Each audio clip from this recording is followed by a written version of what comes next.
عالمی اداروں کو بھارت کے خلاف سخت موقف اپنانا ہوگا۔ بھارت نے پانی روک کر ایٹمی جنگ کے خطرے کی بنیاد رکھی۔ دنیا کا کوئی مہذب ملک بھارتی اقدامات کی حمایت نہیں کر سکتا۔ اگلی بار جنگ ہوئی تو ٹرمپ کے پاس مداخلت کر کے رکوانے کا وقت نہیں ہوگا۔ پاکستانی سفارتی وفد کے سربراہ بلاول بھٹو کا مڈل ایسٹ انسٹی ٹیوٹ میں خطاب۔ کہا جنگ کا نتیجہ یہ ہے کہ بھارت کشمیر کو دو طرفہ تنازع مان گیا۔ امریکی صدر نے کشمیر کو عالمی تنازع قرار دیا۔ یہ کہنا غلط ہے کہ مقبوضہ کشمیر میں کوئی بھی واقعہ پاکستان سے ہوتا ہے۔ کشمیری عوام ظلم برداشت کر رہی ہیں تو رد عمل بھی دیں گے۔ بھارت کے ساتھ کشمیر پر بات ہوگی کیونکہ دونوں ممالک میں تنازع یہی ہے۔ بھارت نے پہلگام پر غیر جانبدار انکوائری سے انکار کیا۔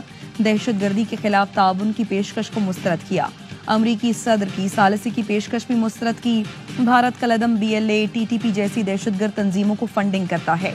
پاکستان نے بھارت کے دہشت گردی میں ملوث ہونے کے کئی ثبوت پیش کیے۔ بھارتی حاضر سروس نیوی افسر کلبھوشن کی گرفتاری واضح ثبوت ہے۔ واشنگٹن میں پاکستانی سفارت خانے کا پارلیمانی وفد کے اعزاز میں استقبالیہ۔ پاکستانی سفارتی مشن کے سربراہ بلاول بھٹو کی خصوصی شرکت۔ پاکستانی کمیونٹی کے اہم اور بااثر اراکین بھی شریک ہوئے۔ بلاول نے امریکہ میں مقیم پاکستانیوں کو سفارتی مہم پر اعتماد میں لیا۔ کہا اوورسیز پاکستانی امن و خوشحالی کے مقصد میں حصہ لیں۔ پاکستان نے کشیدگی میں ذمہ دار فریق کے طور پر کردار ادا کیا۔ عالمی برادری قیام امن کی کوشش میں ہمارا ساتھ دے۔ جنوبی ایشیا میں پائیدار امن کا انحصار جامع مکالمے پر ہے۔ ایسا پرامن جنوبی ایشیا جہاں پاک بھارت تجارت معمول پر آئے۔ But how fantastic would it be all the way from Pakistan, all the way to the ports of Chittagong in Bangladesh, to have an India-Pakistan economic corridor, so that there's prosperity for our people, for their people. Bilawal Bhutto نے جنوبی Asia میں امن کا formula بتا دیا۔ کہا پاکستان اور بھارت کے درمیان رابطے نہ ہونا سب سے بڑا مسئلہ ہے۔ امریکی صدر پاکستان اور بھارت سے ٹریڈ ڈیل کر رہے ہیں۔ پاکستان بھارت آپس میں تجارت کریں تو اس کا فائدہ بھی امریکہ کو ہوگا۔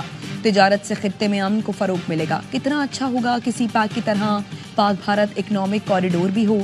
پاکستانی بندرگاہوں سے چٹاگانگ تک کوریڈور ہو۔ اس طرح کے اقدامات سے دونوں ملکوں کے عوام خوشحال ہوں گے۔ ہمسائے کو احساس ہونا چاہیے بیٹھ کر بات کرنے سے مسائل حل ہوں گے۔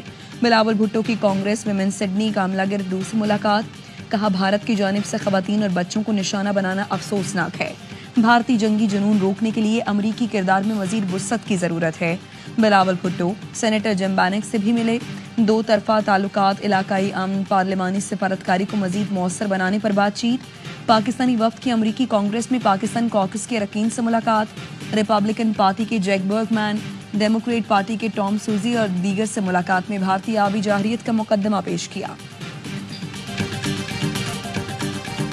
وزیر اعظم شہباز شریف عمرہ ادائیگی کے لیے وفد کے ساتھ مکہ مکرمہ پہنچ گئے۔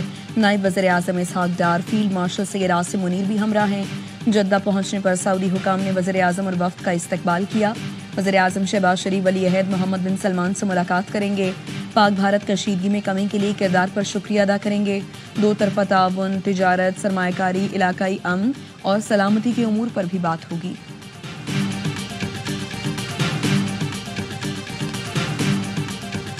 اے اللہ، فلسطینی بچوں کو قتل کرنے والوں کو برباد کرتے، ان کے قدم اکھیڑ دے۔ فلسطین ہمیں ہمارے بھائیوں کو دشمن پر غالب فرما دے۔ خطبہ حج میں فلسطین کے مسلمانوں کے لیے خصوصی دعا۔ مسجد نمرہ میں خطبہ حج دیتے ہوئے شیخ صالح بن حمید نے کہا تقوی اختیار کرو، اللہ کی پکڑ بہت سخت ہے۔ تقوی اختیار کرنا ایمان والوں کی شان ہے۔